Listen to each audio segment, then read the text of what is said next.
আমরা এখন আলোচনা শুনব রব্বুল আলামিনের রাস্তায় ব্যয় করার জন্য। আল্লাহ সুবহানাহু ওয়া তাআলা মানুষকে সৃষ্টি করেছেন, কাউকে ধনী কাউকে গরিব করেছেন। হাতের 5টি আঙ্গুল যদি সমান হতো তাহলে আমি কখনো মুষ্টি করতে পারতাম না। হাতের 5টি আঙ্গুল যদি সমান হতো আমি কখনো লোকমা হাতে তুলতে পারতাম না। অনুরূপভাবে সকলকে যদি রব্বুল আলামিন ধনী করে দিতেন তাহলে আপনার মতো আমার মতো ধনীদেরই জীবন চলা কষ্ট হয়ে যেত। আপনি ধনী, আপনার বাড়ির পাশে কোনো না কোনো কারণে বর্জ্য আবর্জনা উঠেছে, উঠে না? বাথরুম ভরে গেলে, তারপরে উচ্ছিষ্ট পড়ে গেলে, কোনো ধরনের দুর্যোগ হলে বাতাসের সাথে কত ধরনের ময়লা আবর্জনা চলে আসে। যদি আজকে আমাদের চারিদিকে এই সুইপার ভাইরা না থাকতো তাহলে আজকে আপনার মতো কোটিপতি বাড়িওয়ালার এটা নিজ হাতে পরিষ্কার করতে হতো, তাই না? আর কোনো উপায় ছিল?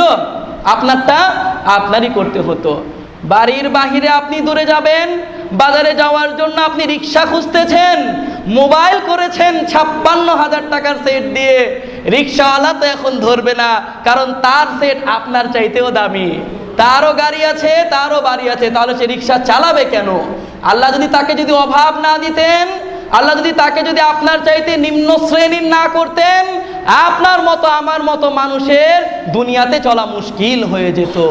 সুতরাং আল্লাহ রাব্বুল আলামিন যাদেরকে সম্পদ দিয়েছেন তাদেরকে মন বড় করে যেমন আল্লাহ রাব্বুল আলামিনের পথে দান করার কথা বলেছেন, অনুরূপভাবে রব্বুল আলামিন যাদেরকে কম দিয়েছেন তাদেরকেও তিনি আল্লাহর পথে দান করতে বলেছেন।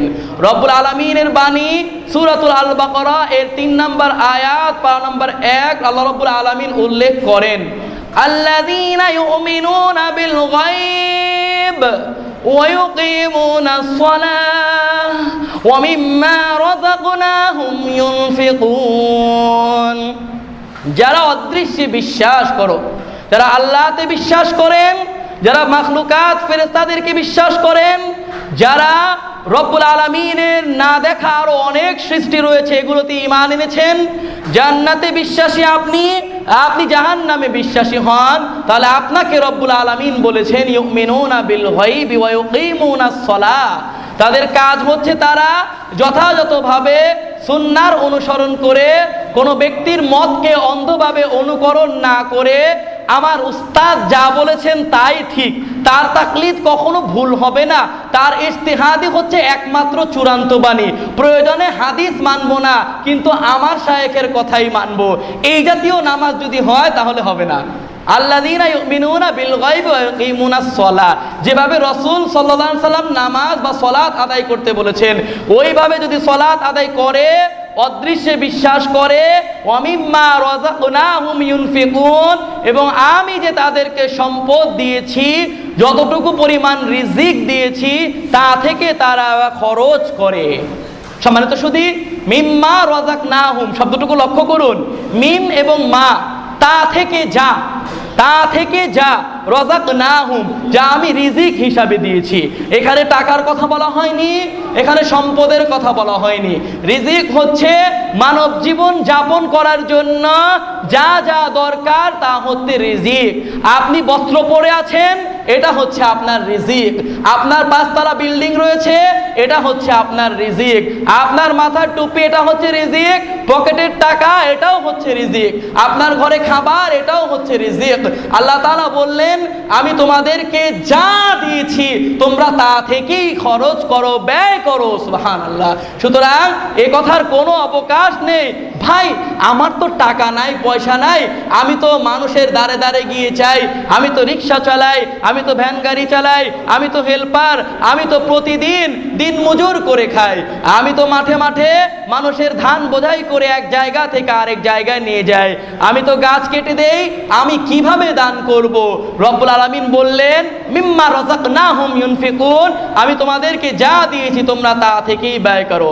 শুনুন, আল্লাহ সুবহানাহু ওয়া তাআলা সূরা ইব্রাহিমের আয়াত নাম্বার 31 এ উল্লেখ করেছেন, আউযু বিল্লাহি মিনাশ শাইতানির রাজীম। রব্বুল আলামিন তার ওই সমস্ত বান্দাদেরকে উদ্দেশ্য করে বলেন, হে মুহাম্মদ সাল্লাল্লাহু আলাইহি ওয়াসাল্লাম, আপনি আমার বান্দাদেরকে জানিয়ে দিন, উল্লি ইবাদিয়াল্লাযীনা আমানু ইউকিমুস সালাতা ওয়া ইউনফিকু মিম্মা রাযাকনাহুম সিররান ওয়া আলানিয়াতাম মিন ক্বাবলি আন ইয়াতিয়া ইয়াউমুল লা বাইউন ফীহি ওয়ালা খিলাল। রাসূল, আপনি আমার বান্দা এবং বান্দীদেরকে জানিয়ে দিন, ওই সমস্ত বান্দা যারা আমার জন্য দ্বন্দ্বয়মান হয়, ইউকিমুনাস সালাহ, তারা সালাত আদায় করে, ওয়া ইউনফিকু মিম্মা রাযাকনাহুম, এবং তাদেরকে, আবারও একই কথা, আমি যে সম্পদ দিয়েছি, যে মাল দিয়েছি, যতটুকু পরিমাণ দিয়েছি তা থেকে তারা যেন ব্যয় করে, মিন ক্বাবলি আন ইয়াতিয়া ইয়াউমুল লা বাইউন, ওই দিন আসার আগে, ওই দিন আসার পূর্বে, ওই দিন চলে আসার আগে, যেদিন কোনো ধরনের বেচা কিনা, কোনো ধরনের ব্যবসা, কোনো ধরনের বাণিজ্য কারো কোনো প্রকার কাজে আসবে না। এবং দুনিয়াতে আপনার যত এমপি, মন্ত্রী, মিনিস্টার, প্রভাবশালী সরকারি কর্মকর্তা, বন্ধু বান্ধব রয়েছে, সমাজের নেতা, যাদের আধিপত্য বিস্তার আর আপনি বিশ্বাসী, তাদের দ্বারাও আপনি কোনো রকমের কল্যাণ আনতে পারবেন না।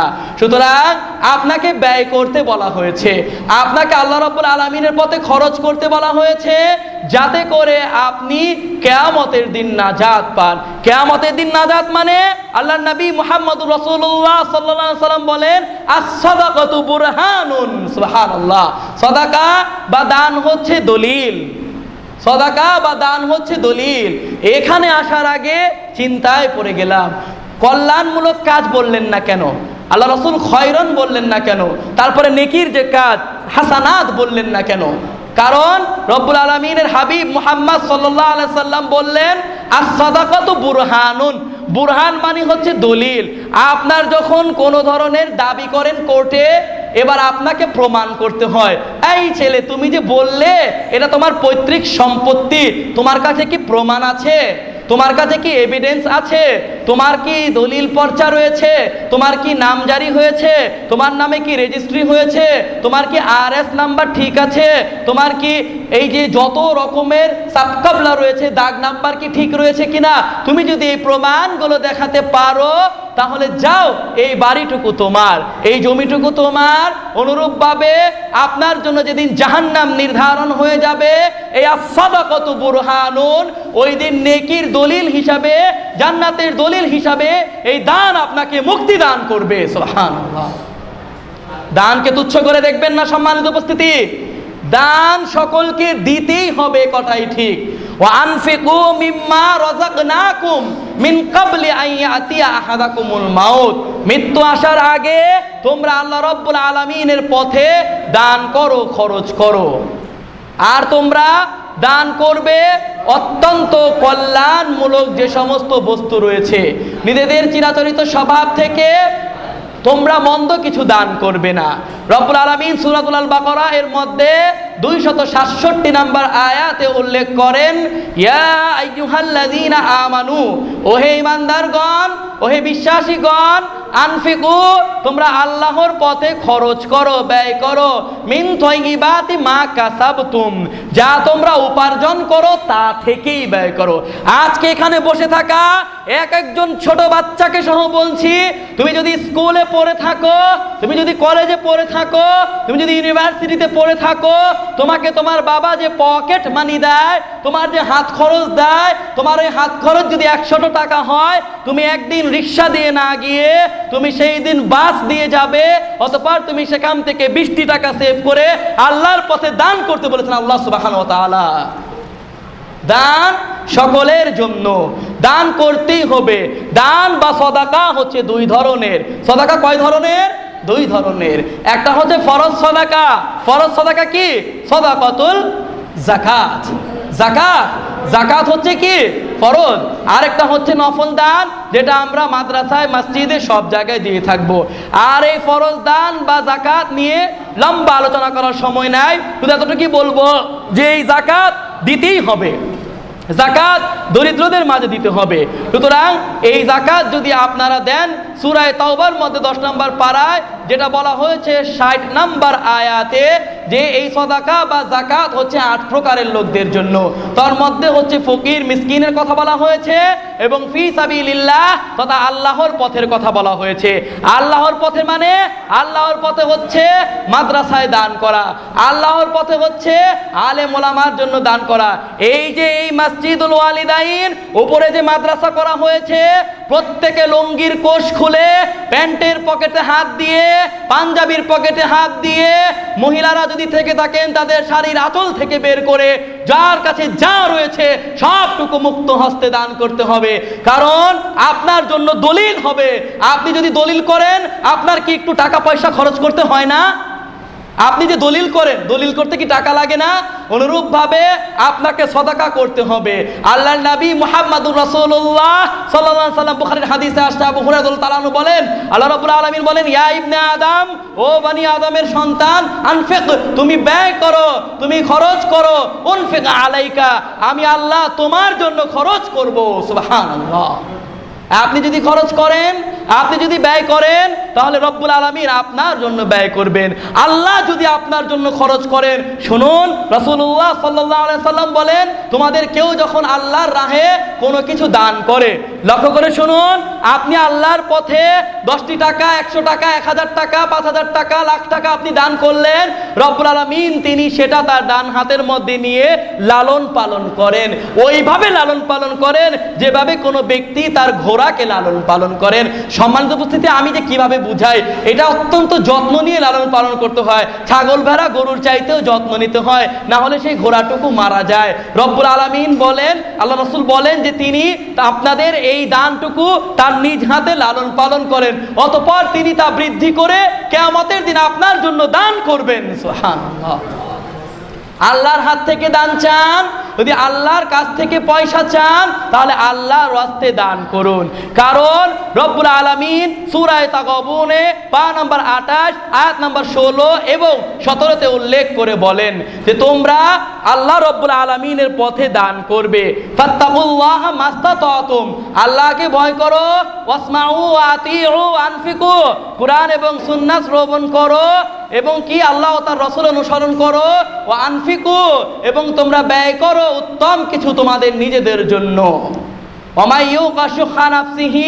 আর যে বা যারা রব্বুল আলামিনের জন্য কল্যাণ কামনার জন্য ব্যয় করবে, কৃপণতা থেকে নিজেকে দূরে রাখবে, ওই সমস্ত লোকেরাই হুমুল মুফলিহুন, তারাই হচ্ছে সফলকাম, তারাই হচ্ছে জান্নাতি। সুবহানাল্লাহ। তাহলে দান মানুষকে কোথায় নিয়ে যায়? দান কোথায় নিয়ে যায়? জান্নাতে নিয়ে যায়। দান মানুষকে জান্নাতের দিকে নিয়ে যায়।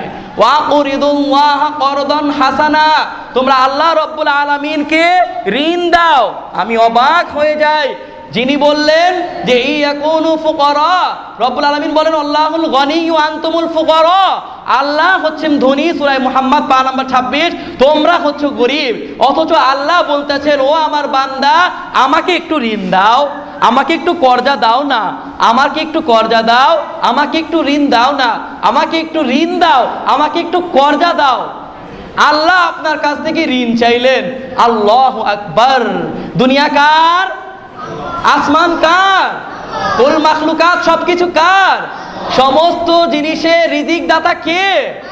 তাহলে আল্লাহকে কি কর্জা দিতে পারবেন? কয় টাকা দেবেন? তাহলে আল্লাহ যে বললেন আমাকে কর্জা দাও, তাহলে আয়াত কি ভুল? না। এটার অর্থ হচ্ছে আমি আল্লাহ অভাব মুক্ত, আমাকে দিতে হবে না। যে সমস্ত জায়গায় প্রয়োজন, যারা অভাবগ্রস্ত, আল্লাহর ওয়াস্তে ওইখানে দান করো। সুবহানাল্লাহ। তোমরা যদি ওইখানে দান করো, তাহলে যেন আমাকেই দিলে, কারণ আমি তাদেরকে দেই নাই, তোমাদেরকে দিয়েছি। সুতরাং বলছিলাম দান সকলকে করতেই হবে। দান ধনীকে করতে হবে, ধনীকে করতে হবে দুই ধরনের দান, যেটা বললাম ফরজ দান সাদাকা যাকাত, যেটা তাকে দিতেই হবে বছরে। আর একটা হলো ধনী গরিব উভয়কে যা সম্পদ আপনার ইনকাম করেন 5 টাকা ইনকাম করেন 2 টাকা দিতেই হবে। আপনি দেন, আপনার বরকত হবে। কারণ আল্লাহ রাব্বুল আলামিন সূরা তাওবা আয়াত নাম্বার 102 এ উল্লেখ করেছেন, পারা নাম্বার 11-তে, খুয মিন আমওয়ালিহিম সাদাকা তুতাহহিরুহুম ওয়া তুযাক্কিহিম বিহা ওয়া সাল্লি আলাইহিম ইন্না সালাতাকা সাকানুল লাহুম ওয়াল্লাহু সামিউন আলিম। রাসূল, আপনি তাদের কাছ থেকে এই সম্পদ নিন এবং আপনি এখান থেকে যাকাত হিসাবে তা বের করুন। আপনি যদি তাদের কাছ থেকে নেন এবং যদি আল্লাহর পথে ব্যয় করেন, তুতাহহিরুহুম বিহা, এর দ্বারা আপনি তাদেরকে পুত ও পবিত্র করে ফেললেন। সুবহানাল্লাহ। তাহলে যাকাত দিলে, দান করলে আত্মা কি হয়? পরিতুষ্টি পায়, পরিপূর্ণ হয়, আপনার আত্মায় তৃপ্তি চলে আসে। বৈজ্ঞানিক গবেষণা দ্বারা প্রমাণিত, আপনি যদি বাস্তবিক জীবনে আজকে এই মুহূর্তে অন্তরের স্থল থেকে দান করেন, আপনার জন্য কি ফজিলত রয়েছে। সুবহানাল্লাহ। একটি বাস্তব ঘটনা বলছি। প্রফেসর মারহুম ডক্টর খন্দকার আব্দুল্লাহ জাহাঙ্গীর স্যার, কুষ্টিয়া ইসলামী বিশ্ববিদ্যালয়ের প্রফেসর, আপনারা সকলেই তাকে নাম শুনেছেন, পিস টিভির তিনি আলোচক ছিলেন। তিনি বললেন তার জীবনের একটি ঘটনা। তিনি যখন আসলেন 1998 বাংলার মাটিতে, ওই সৌদি আরবের রিয়াদ থেকে বড় বড় সার্টিফিকেট বা সনদ নিয়ে তিনি 12 বছর দাওয়াতি কাজ করলেন, তিনি কোরআন সুন্নাহ প্রচার করলেন, তিনি মসজিদ মাদ্রাসায় কাজ করলেন। তিনি দেখলেন যেইভাবে কাজ করা দরকার তার বরকত হচ্ছে না। তিনি মনে মনে চিন্তা করলেন কোন সময় যে মরে যায় কোনো ঠিক নাই। তাই তিনি 12 বছর পর তার কিছু জমি ছিল, তিনি চিন্তা করলেন আমি যদি এগুলো রেখে যাই, ওয়ারিশ সূত্রে কারা পাবে? আমার সন্তানেরা পেয়ে যাবে। এবার আব্দুল্লাহ জাহাঙ্গীর স্যার কি করলেন? তার ওই জমি থেকে কয়েক বিঘা জমি মাদ্রাসার জন্য দিয়ে দিলেন। তিনি তার নিজের মুখে বলেন, এরপর থেকে টানা 3 বছর ওইখানকার কাজ চললো, 3 কোটি টাকার কাজ হলো, তারপরেও তার সম্পদ ফুরালো না। সুবহানাল্লাহ। কথা বুঝতে পেরেছেন? এতদিন তিনি দান করেননি, করেছেন কিংবা ওইভাবে তিনি বললেন, নিজের মুখে বললেন যে আমার বরকতটা এত যে আমি যেন, আল্লাহ যেন বসেছিলেন, আল্লাহ যেন বসেছিলেন, তিনি শব্দের উচ্চারণ করেছেন যে আল্লাহ যেন বসেছিলেন আমি কবে এই দানটা করব, আর তিনি আমাকে 2 হাতে দান করবেন। আজকে আপনারা জানেন কেমন সুনাম অর্জন করে তিনি পৃথিবী থেকে বিদায় নিয়েছেন। লক্ষ লক্ষ মানুষ তার জন্য দোয়া করতেছে। তা আমরা যে কথাটুকু বলছিলাম, দান মানুষকে বরকত দান করে, দান মানুষকে মুক্তি দান করে, দান মানুষের ক্যান্সার দূর করে, দান মানুষের মস্তিষ্ককে সচল রাখে, দান মানুষকে অভাব অনটন থেকে মুক্ত করে। দান দিলে অভাব অনটন দূর হয়, অভাব অনটন বাড়ে না, এই কথাই ঠিক। কারণ আপনি যদি দান করেন, রব্বুল আলামিন বলেন ইয়ামহাকুল্লাহুর রিবা ওয়া ইউরবিস সাদাকাত, যারা সুদের ব্যবসা করে রব্বুল আলামিন তাদের সমস্ত সুদের সম্পদকে শেষ করে দেন এবং সাদাকাকে রব্বুল আলামিন বৃদ্ধি করে দেন। তার মানে বোঝা যাচ্ছে যে কোনো অবস্থাতেই আমাদেরকে দান করতে হবে। দান যদি আমরা করি তাহলে আমাদের বরকত বৃদ্ধি হবে। সুতরাং দান যদি আমরা করি, এতে আমার কল্যাণ, এতে আপনার কল্যাণ। আল্লাহ আপনার কাছ থেকে চান না রব্বুল আলামিনের অভাব নেই, রব্বুল আলামিনের অনাটন নেই, আপনি আমি অভাবগ্রস্ত। কিয়ামতের দিন কোনো অবস্থাতেই এই সম্পত্তি, এই সন্তান সন্ততি কোনো অবস্থাতেই কাজে আসবে না। তাই আল্লাহর কাছে 2 হাত তুলে দোয়া করুন, ইলাহুল আলামিন, মৃত্যুর পূর্বে, কিয়ামত আসার পূর্বে, যেদিন কোনো বন্ধুত্ব গ্রহণযোগ্য হবে না, ওই দিন আসার আগে তুমি আমাদেরকে দান করার তৌফিক দান করো। ইলাহুল আলামিন, তুমি আমাদেরকে এই সিয়াম সাধনার মুহূর্তে, ইফতারের পূর্বের সময় আল্লাহ আমাদের জীবনের সমস্ত গুনাহ খাতাকে মাফ করে দাও।